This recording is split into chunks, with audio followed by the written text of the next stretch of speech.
The public want to see transparency, but on the flip side, where does it end? How far do you go with transparency? And as Angela said, not as if we're seeing full transparency over the tax and all sorts of other personal details of senior Tory politicians. Angela Rayner has refused to publish her tax details over the sale of her council house, unless Rishi Sunak and Jeremy Hunt do the same.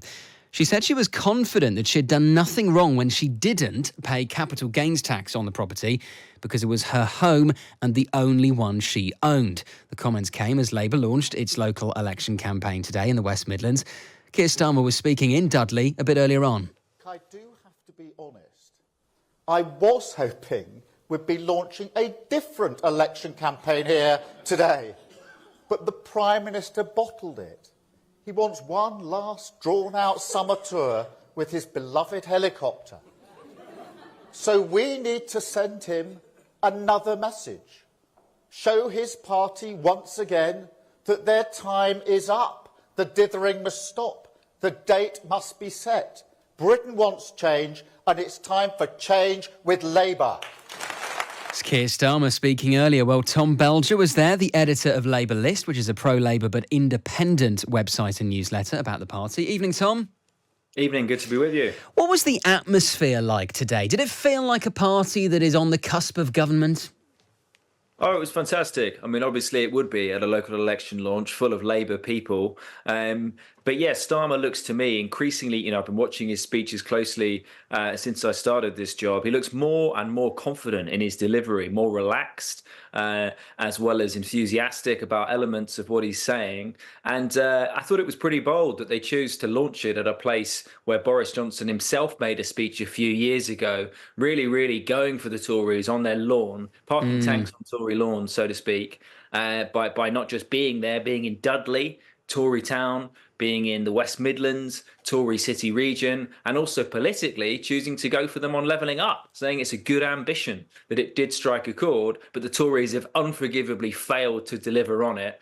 And then on the flip side also, having a go at the Tories on council tax, again, usually a Tory area, but pointing out the kind of, I don't know what you call it, ridiculousness of claiming to be a low tax party, whilst also hiking council tax across the country, or leaving councils in a position where they don't feel they've got much choice to do that, and also floating these big unfunded national insurance cuts. So all in good spirits. I guess how far that resonates with voters, we'll have to see. Yeah, and that's the key point, isn't it? Because even though, looking at the polls, clearly a large swathe of the public are fed up with the Conservative Party and this current government, whether Keir Starmer has sealed the deal with the electorate is the big question. I don't know if you got the chance to speak to many voters in Dudley today. Tom, what was the mood?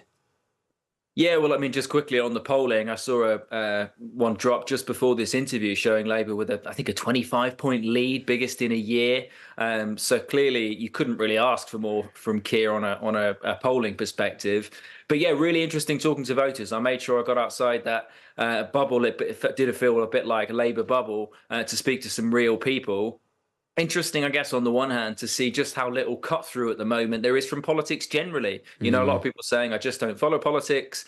Certainly a lot of people unaware about local elections happening, even more unaware about metro mayoral elections happening. Andy Street, who's one of the, I guess, few Tory success stories outside London on the mayoral powers, trying to cling on to the West Midlands, Labour trying to take it. People just really unaware of these things happening. And even of Andy Street, who's a high-profile businessman. He's had that post for many years. So for the Labour candidate to cut through even harder. So that's challenging there. And then on the I guess in terms of what people are saying who were engaged, quite striking how set in their positions. Even quite a lot of people were. So people who say I'm Tory, I'm fed up with a lot of them, but I've always been Tory, I'll probably vote Tory. And similarly, some people saying, well, I've always been Labour, I'll probably vote Labour. So I guess a good reminder, when you go to these events and you're wondering how much is stuff cutting through.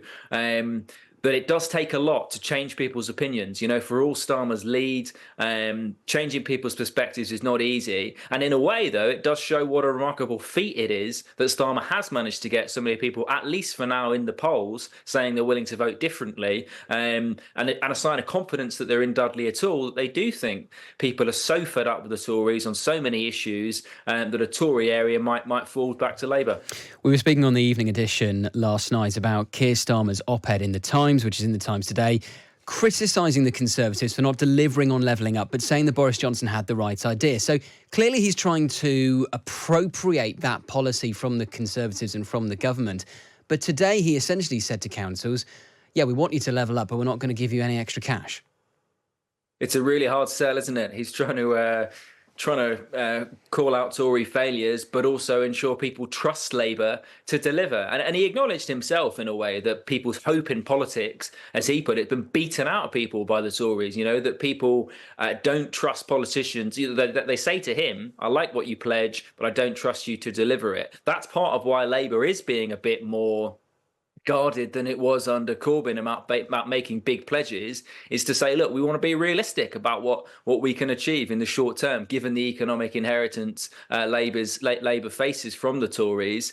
So yes, I guess it's not maybe it could be an easier sell to say we're going to be spending a lot more money, but if it dents the credibility you have with voters, you can understand why Starmer's saying it.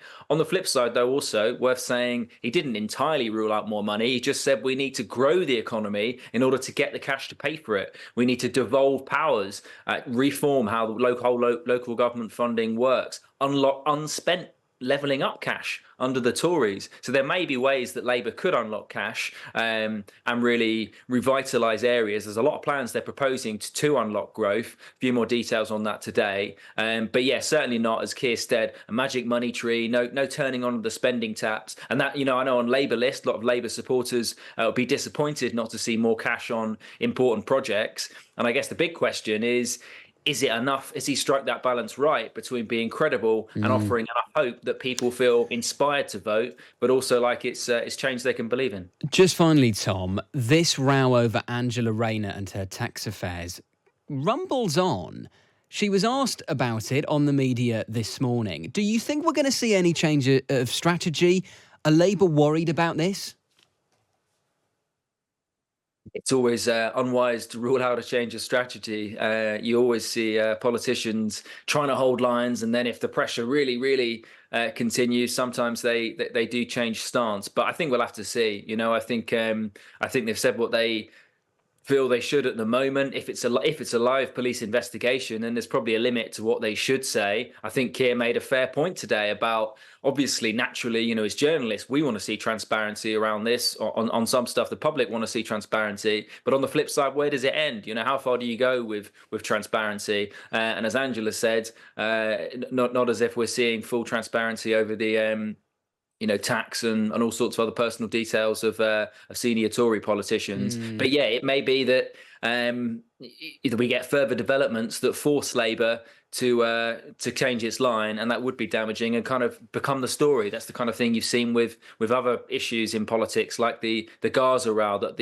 It's one thing, the initial issue causing a few headlines, but if you change stance, then your handling of it becomes the story and it rumbles on. But we'll have to see. That's a really good point, yeah. And I think the key issue a lot of people are raising now is Angela Rayner says she was cleared of any wrongdoing in this independent tax advice she received, and people saying, well, why don't you publish this independent tax advice if it clears you of any wrongdoing? But we shall see. I have no doubt it may well rumble on. Tom, really appreciate your time. Thank you so much.